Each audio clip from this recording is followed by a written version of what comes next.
Cocaine Bear. I saw it last night. Um, this is a movie that, despite what kind of movie it is and what you might think, I had high expectations for this movie. And that might kind of sound kind of stupid because you're like, Cocaine Bear.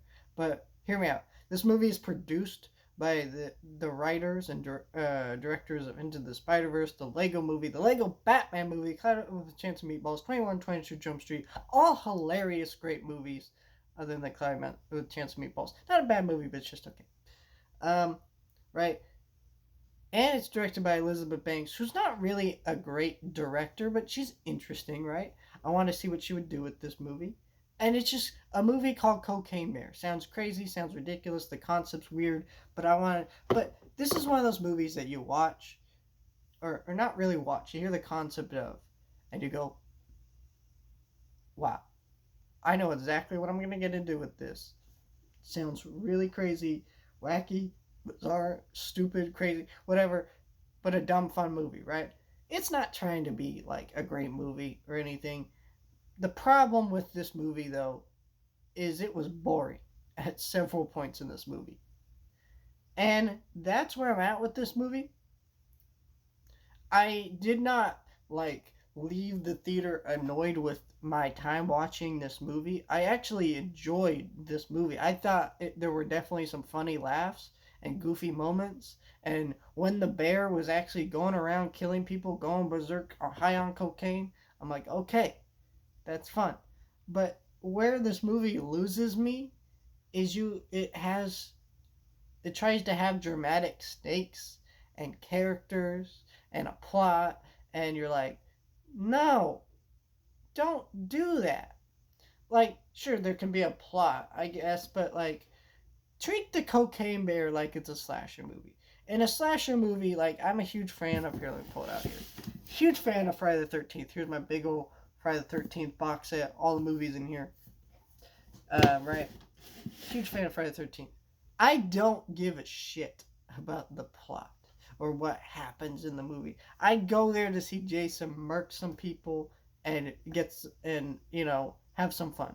Why in the world can't Cocaine Bear be the same thing? That's kind of what I wanted out of this movie. Also, I wanted it to be more funny than it was. Like, I had good laughs, but there wasn't enough, like, laugh out loud laughs for me. Like, they were more just like, all right, that was funny. Um, so I don't know. It's a recommendation on like a streaming, or I guess if you can go watch this in a theater, opening weekend is the best choice to do that. Just because we don't get like a lot of comedy movies, and definitely in that theater, while I was in the minority, most people were laughing a lot, and so.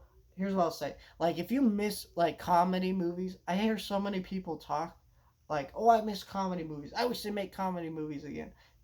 Then you gotta go watch some of these actual movies because it's not like they stopped making them. There's just not as many as there used to be. Here's one right here, fun, and the audience loved it and had a great time. Go watch the movie with the crowd, because you'll enjoy it more. And that's probably my thing about it is like, I saw it up for pre-order on Blu-ray.com already, this movie, and I was thinking, do I pre-order it? And I'm looking at it going, I feel like I enjoyed this movie more because I was at the crowd, and I would never watch it again. Which is unfortunate because I thought this was going to be like a great, awesome B movie that I can watch over and over again, and it just is not. It's just the scenes where it took this movie too seriously, like the first 20 minutes or so, were boring. And that's not really what I want to say about a movie called Cocaine Bear, that it was boring. Like, I don't really know what happened here with this movie. Cocaine Bear was boring. Not something I expected to say, but man, like, it was a good time, but not as good as a time as it could have been, if that makes sense.